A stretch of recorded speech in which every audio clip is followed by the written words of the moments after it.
Malam ini kita membahas tentang 4G yang kalau dalam handphone kita atau smartphone kita itu salah satu akses agar kita lebih cepat dalam mendownload atau dalam menjalankan aplikasi di handphone kita.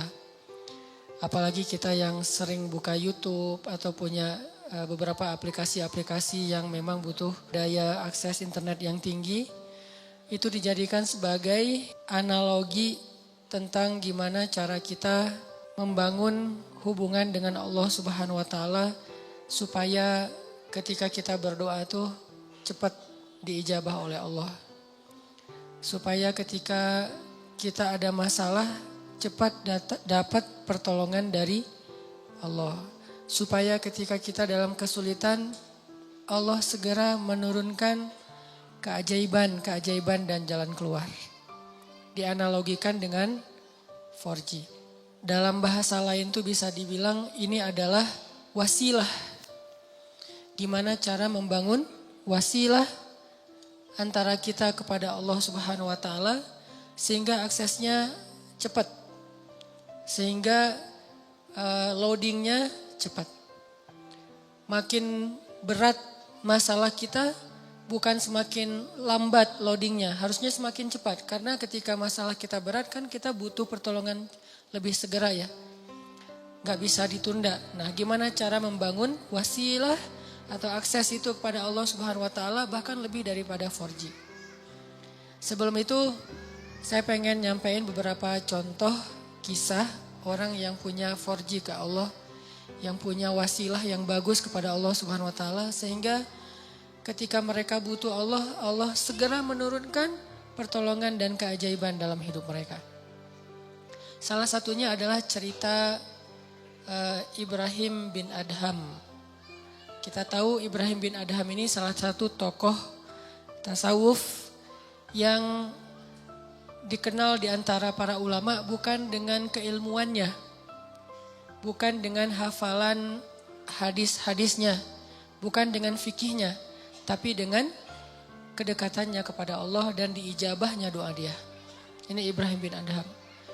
Secara status Ibrahim bin Adham ini emang orang miskin, bahkan bisa dibilang fakir. Tapi secara realitas kalau kita baca kisah beliau gak pernah kekurangan. Beliau gak pernah kesulitan. Miskin hartanya, hampir dibilang gak punya aset, gak punya tabungan. Tapi pengen apa aja Allah kabulkan. Mirip dengan Uwais Al-Qarani di zaman tabi'in. Emang orang miskin dari desa Qaran Yaman. Tapi Uwais Al-Qarani ini selalu dimudahin sama Allah dalam setiap urusannya. Jadi kesimpulannya dari sini kita jadi tahu yang paling kita butuhin dalam hidup itu bukan berlimpah harta. Yang paling kita butuhin dalam hidup itu bukan banyaknya aset. Walaupun itu baik dan itu sesuatu yang perlu disyukuri, bukan dihindari. Dan kalau perlu kita perjuangkan. Tapi itu bukan yang paling kita butuhin dalam hidup. Bukan banyak teman, walaupun banyak teman itu justru kebaikan. Dan seorang muslim itu emang harus bermuamalah, harus terbuka, harus banyak teman, banyak sahabat, banyak pengikut kalau perlu. Tapi bukan itu nomor satunya. Karena kalau kita punya banyak harta, tapi Allah Subhanahu wa taala tidak memberikan kita kebaikan di dalamnya, maka harta itu tidak memberi manfaat apa-apa buat kita. Malah banyak banget orang yang dengan harta yang bertambah juga masalahnya. Bertambah harta, bertambah konflik keluarga. Bertambah harta, bertambah banyak musuhnya. Bertambah harta, bertambah banyak yang ilfil sama dia.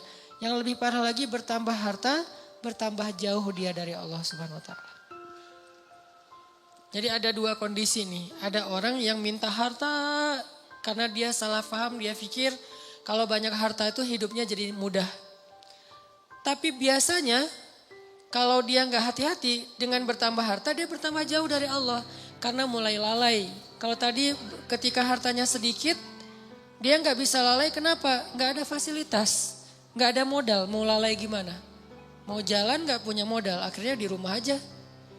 Mau entertain diri nggak punya modal, akhirnya entertain biasa-biasa aja di rumah. Paling minum teh di belakang sambil Ngelihat anak-anak main itu entertain dia karena gak cukup modal. Tapi buat yang udah modalnya lebih kan gak cukup entertainnya cuma minum teh kan. Buat orang yang punya harta lebih, masa kita malam mingguan cuma minum teh? Masa kita lagi liburan cuma di dalam kota aja gak kemana-mana? Kenapa?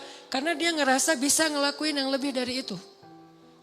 Sehingga dengan tambah harta, kalau gak hati-hati malah tambah jauh dari Allah. Dia mengentertain dirinya, dia mulai melakukan hal-hal yang sia-sia. Dia mulai mengeluarkan hartanya di jalan-jalan yang bukan Allah ridhoi, sampai mulai judi segala macam kan. Karena ngerasa dia punya uang dan tidak masalah kalau rugi-rugi dikit lah, orang tabungan saya masih banyak. Mulailah dia ke Singapura, ke Hong Kong, ke tempat-tempat yang walaupun bukan ke kotanya yang kita permasalahin, ke beberapa spot atau tempatnya. Ini dia minta harta banyak nih. Ternyata harta itu tidak ngasih dia kenyamanan hidup. Belum lagi nanti dengan kehidupan lifestyle-nya yang udah berubah, rumah tangganya udah gak nyaman. Saya punya teman yang pernah ngerasain yang kayak gitu beberapa orang. Dan curhat. Alhamdulillahnya udah hijrah sekarang. Dia ngerasa, kenapa ya uang saya banyak, berlimpah, bisnis saya lancar, kok saya kayak jauh gitu dari anak. Hampir saya gak pernah duduk bareng dengan anak, gak pernah dengerin mereka curhat, gak pernah nemenin anak saya main. Bahkan nganterin sekolah atau jemput sekolah aja jarang. Saya pikir dengan memfasilitasi kebutuhan anak saya berarti saya udah sayang sama dia. Udah ada mobil pribadi khusus buat istri, buat anak, ada 3 anak masing-masing 1 mobil. Dengan alasan yang masih logis. Kalau 1 mobil bertiga gak efektif karena sekolahnya jauh-jauh takut telat. Belum lagi nanti pulang sekolahnya beda waktu, kan gak nyaman.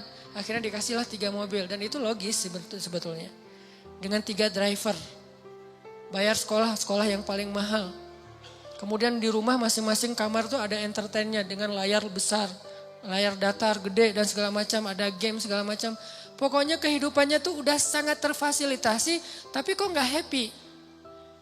Mungkin mereka gak ngeluh masalah kurang makan, gak ngeluh masalah kurang biaya, tapi mengeluh kurang sentuhan dari orang tua. Dia ngerasain itu. Karena semakin dia sukses, jaringan dia semakin luas, terus kerjaan dia semakin banyak, deadline-nya makin banyak yang mengepres dia, bikin dia benar-benar dalam keadaan stres tinggi. Belum lagi nanti tuntutan entertainnya lebih besar karena teman-temannya berharap ke dia. Kayak misalnya kita ada duit, pasti teman kita pengen ditraktirin. Kalau kita gak punya duit, gak ada yang ngajak kita karena gak bakal ditraktirin. Jadi diem aja di rumah kan ya. Kalau misal dianggap kita sukses, kapan nih makan-makan, kan suka gitu tuh. Kita baru dapat job nih, atau baru diterima kerja, atau baru selesai bisnis. Kapan nih makan-makan? Dan itu hal yang sangat wajar, natural terjadi. Sehingga keluar rumah pagi, pulang sore, malam harus keluar lagi buat entertain tamu segala macam. Dia punya beberapa Ferrari. Kadang-kadang balapan lagi, malam minggu balapan. Gak bahagia. Sampai akhirnya dia banting setir, dia tinggalkan semua itu. Bahkan dia suka main ke Alexis dulu tuh. Dia bilang 1 malam tuh bohong kalau orang bilang di sana biasa-biasa aja. Saya 1 malam ngabisin di situ 150 juta Ustadz. Ini kata dia ya, bukan kata saya. Dia 150 juta semalam menghabiskan di sana. Dan dia tahu beberapa orang tamu-tamunya yang dibawa ke sana tuh. Jadi wajar kalau uang ratusan juta juga gak cukup, buat entertain aja udah sekian. Belum lagi yang istrinya, yang tas Hermes-nya berapa sekali beli, sekali belanja. Belum lagi nanti biasanya kebutuhan mereka kan bertambah sesuai dengan kemampuan ya. Kayak misalnya tadinya kalau masih kemampuannya terbatas, naiknya motor bebek yang ngisi bensinnya paling Pertalite. Dan itu juga berapa sih sebulan gitu kan. Kalau udah yang cc-nya 4.000 mobil, belum lagi motornya, dari pajaknya aja udah beda. Dari servisnya aja udah beda. Pasti drivernya beda, harga driver mobil Avanza sama driver yang udah pakai mobil-mobil mewah tertentu. Pasti beda harganya. Berarti bertambah kebutuhan bulanannya nih. Belum lagi mereka kalau mau tadi entertain itu udah beda seleranya. Kalau misalnya duit udah banyak, udah gak mau lagi jalan-jalannya dalam negeri dong. Minimal Singapura. Lagian kadang-kadang udah sampai ada kesan, bosan ke Singapura. Ke Singapura bosan. Kemana tuh? Ke Jepang? Bosan. Kemana? Ke Hong Kong? Bosan juga. Jadi banyak kota, banyak negara udah bosan. Maunya entah ke kutub atau ke planet lain gitu. Saking banyaknya duit. Dan itu natural terjadi loh. Pasti kayak gitu. Gak usah jauh-jauh kita aja kadang ngerasain walaupun bukan masalah bab luar negeri ya. Kayak misalnya tadinya jajan di warung juga udah cukup. Ketika nambah uang harus di mall. Yang tadinya beli baju tuh cuman di pasar, Andir juga cukup. Sekarang harus ke PVJ, ke TSB. Kenapa beda? Karena kemampuannya udah bertambah, jadi seleranya juga nambah. Rasa-rasanya pakai baju yang gak ada brand itu kayak malu gitu. Ketika kita udah punya kemampuan, lebih semuanya harus branded. Kehitung aja dari ujung kepala sampai ujung kakinya itu berapa juta. Satu ini aja udah, kadang sepatu di rumahnya itu sampai beberapa lusin. Ada yang udah sampai lupa, saya punya sepatu itu ya sampai kayak gitu.